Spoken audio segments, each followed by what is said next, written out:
All right, good morning. We have contract details. Jauan Jennings, 2-year extension with the 49ers, worth up to $15.4 million, and it has actually saved the 49ers short-term salary cap space. This is exactly what I told you guys a couple days ago. I said the tender amount, $4.9 million, which was scheduled to be Jauan Jennings' salary cap hit, they could actually maneuver the money and push the cap hits into the future in a sustainable way. And I'll explain how it's sustainable in a second. The 49ers can actually take advantage of deal flexibility to give Jauan Jennings more money while saving themselves money for other business. Of course, other business includes a contract extension for Brandon Aiyuk. So, first things first, the 49ers 2024 salary cap room now stands at $8.2 million in offseason space. They have saved about $2 million in 2024 space with this deal. Of course, money in future years is greater than it was before because it previously had only been a $4.9 million cap hit in 2024 with the tender amount, and that was it for Jauan Jennings. But they have more team control, and you can actually afford more in the future because the salary cap has been consistently rising. So this is how the 49ers did things. They employed what we call a double bonus structure. And this is something that I have predicted they're going to do with Brandon Aiyuk. This is my Brandon Aiyuk contract projection. Can you see the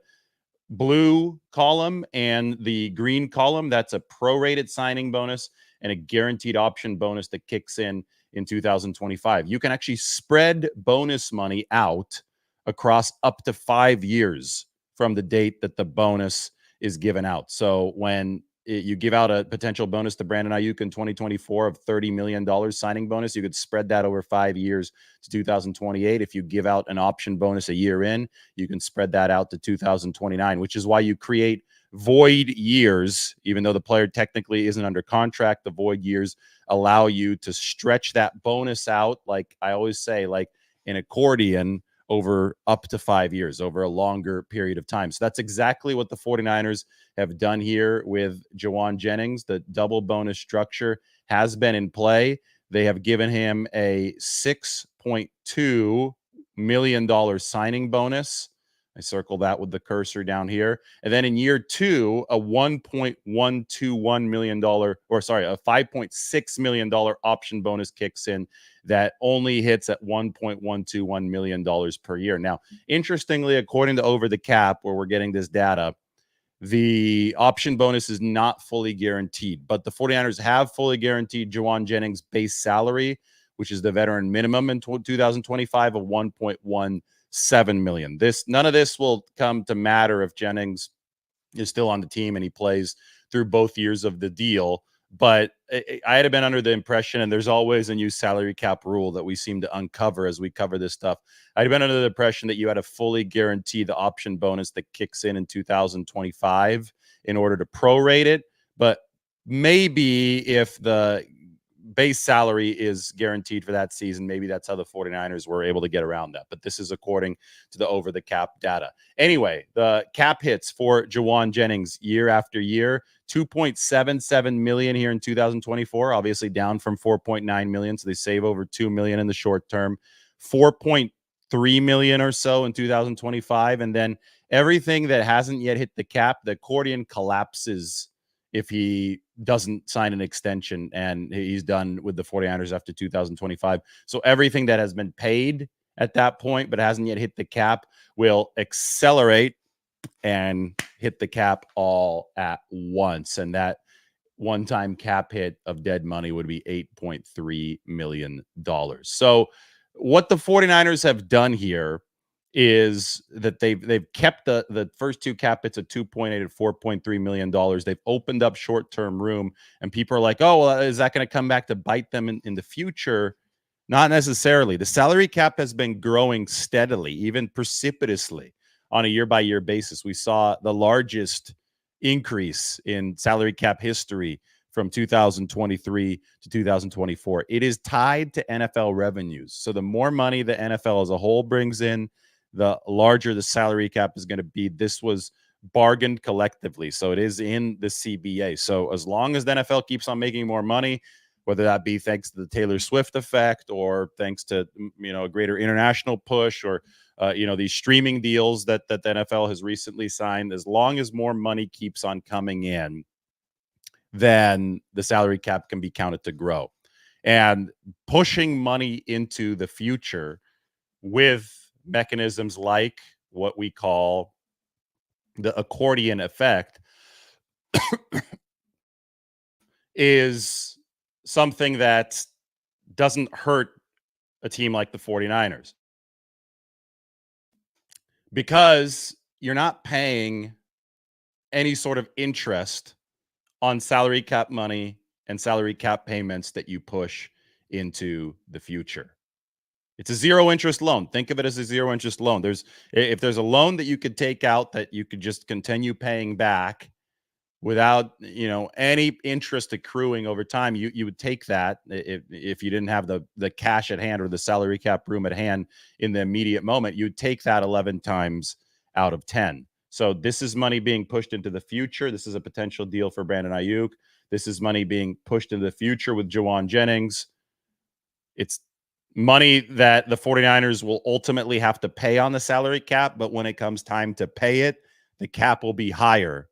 So right now, you'd rather have a smaller percentage of your total salary cap filled by players than later, because the cap is going to grow at the time when those payments are actually scheduled. The 49ers have done this with all of their deals lately. What's interesting to me is they use the double bonus structure on Jauan Jennings' contract, even though this one is significantly smaller than the big money A-list contracts that we've seen from George Kittle, Fred Warner, Deebo Samuel, and Nick Bosa. Warner, Samuel, and Bosa, which are the most recent three of those big money contracts, they've all used the double bonus structure. They didn't use it with Kittle, but they've used it recently, and that tells me that the 49ers are scrounging harder and harder to find short-term salary cap space, and they're going to continue doing this even with Brandon Aiyuk. But they now have more flexibility than they did before to maneuver with Brandon Aiyuk, who, guess what? I also expect the 49ers to save short-term money with Brandon Ayuk's contract, because his cap hit's currently at $14.1 million. I illustrated this in my Brandon Aiyuk contract proposal. I think that could go down to $8.1 million if they use the similar double bonus structure, which again doesn't have a real downside, assuming that the salary cap keeps on growing. It's like taking out a zero interest loan. This has been the 49ers' financial strategy, and they've applied it to this Jauan Jennings contract as well.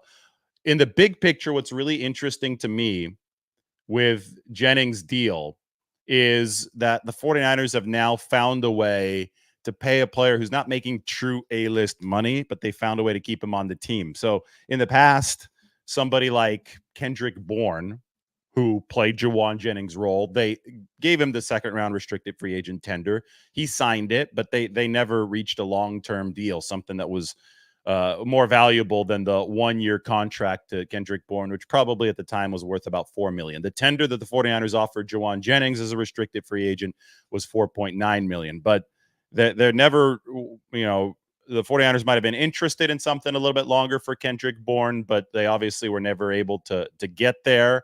And he signed with the New England Patriots, and it was a good example of the 49ers seeing Kendrick Bourne as a player that they liked, but not as a true A-list player. And they were like, we're going to upgrade through the draft, and, good luck out in New England, but we'll be able to be more financially efficient, maybe even get better at the position without you. That actually ended up happening. They drafted Jauan Jennings in 2020. He worked under Kendrick Bourne. He was on the practice squad in that rookie season. Then by the time that Bourne was gone in 2021, Jennings emerged as the 49ers' third receiver. And they, unlike Kendrick Bourne, after reaching the RFA tender point, have extended Jauan Jennings. Now, he's not an A-lister in the same mold as Deebo Samuel, as Brandon Aiyuk, as Nick Bosa, as George Kittle. Not going to be making tens of millions of dollars per year. But Jauan Jennings is an A-lister in his own right, in that he's an A-lister at a more niche position. I mean, he's the guy that's pushing opposing players into the Gatorade bench. He's the guy that's drawing these personal foul penalties because he's blocking so damn hard. He's dominating in a physical sense on the field, and he's also such an important target for the 49ers in clutch moments. I mean, only 19 catches in the regular season, but it's almost like you could think of 19 clutch catches in the playoffs. I know it wasn't that many, but it seems like it's third and Jauan, big moment after big moment after big moment. He is a linchpin of this 49ers offense. So Brandon Aiyuk may be a higher volume guy. Deebo Samuel may be a bigger play bulldozer, but Jauan Jennings is integral to this 49ers offense, not in the same way statistically, but in a very, very important fashion as well. And I think that it's reflected in the fact that the 49ers have gone out of their way to make sure that he stays with the team, make sure that he is paid. Obviously, not at the level of the aforementioned guys, but you could see with the contract that we put on the screen right here, still at a decent level. I mean, he gets $8.4 million in fully guaranteed money.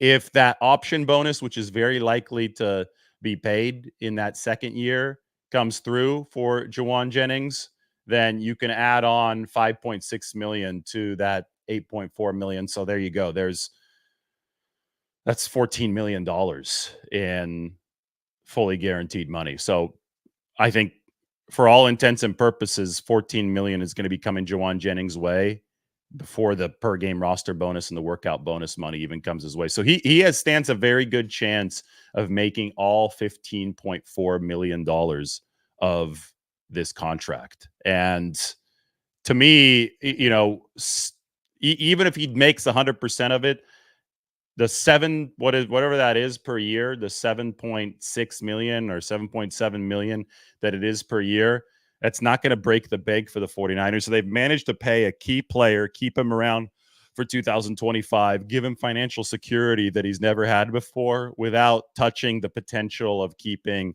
Brandon Aiyuk and Deebo Samuel. Look to see how much the salary cap is rising year after year. I think it was close to 30 million this year. It was a huge percentage of what the rise, a huge percentage of rise from 2023 to 2024. When you're talking about Brock Purdy mega deal, when you're talking about the Brandon Aiyuk big deal, when you're talking about how much longer is Deebo Samuel going to stay with the team beyond these 2 years? I think that, they could definitely afford Deebo Samuel to finish out his contract. Now, the question is, do they want to extend him beyond 2025? And if they don't, do they want to make a maneuver that recoups some draft capital for him? That's an entirely separate question. But the main point is that Jauan Jennings, from a macro standpoint, at $15.4 million of cap damage total over the years and only $7 million or so per year, that is a manageable enough number to not impact other 49ers plans.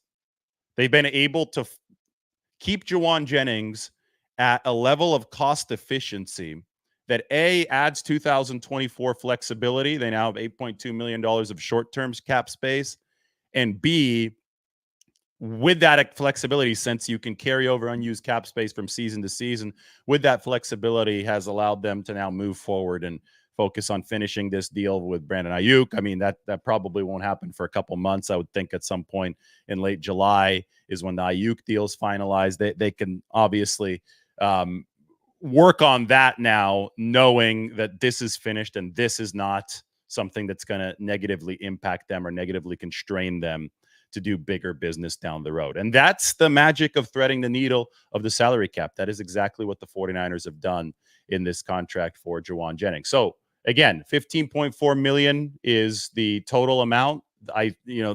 Technically 8.4 million in fully guaranteed money with that $6.2 million signing bonus and a couple of base salary minimums, veteran minimums in 2024 and 2025. That option bonus that kicks in 2025 of 5.6 million is not technically fully guaranteed, but Jennings stands a very good chance of making it. He's got $625,000 total of per game roster bonus money in each of the next 2 seasons. And for OTAs next year, if he shows up, $100,000 workout bonus for Jennings. The cap hits 2.8, 4.3, and then it would all accelerate into dead money at 8.3 million in 2026. Very, very manageable deal for the 49ers. I think that both sides win in this situation. All right, there's your Jauan Jennings salary cap update. That is a big maneuver for the 49ers. It is, I would say, it's not a huge maneuver when it comes to the total dollar amount at the bottom of the spreadsheet, but it's a big maneuver in terms of how the 49ers can now fit the rest of the financial puzzle. And the rest of that financial puzzle does look manageable for San Francisco. In fact, let's go to the 49ers salary cap sheet that I operate myself and update this with Jauan Jennings before I sign off. Here we go. This now that over the cap amount, when we look at the 8.2 million, that is top 51 space in the off season. This right here is 53-man space that includes all of the accounting, including a projected practice squad during the season. Now, remember that in just a couple days, on June 2nd, the 49ers will open up over $18 million of room because of the post-June 1st Eric Armstead designation. So that money is going to show up on the books that are more tied to what they're actually doing in the regular season. We can go to Jauan Jennings' number here.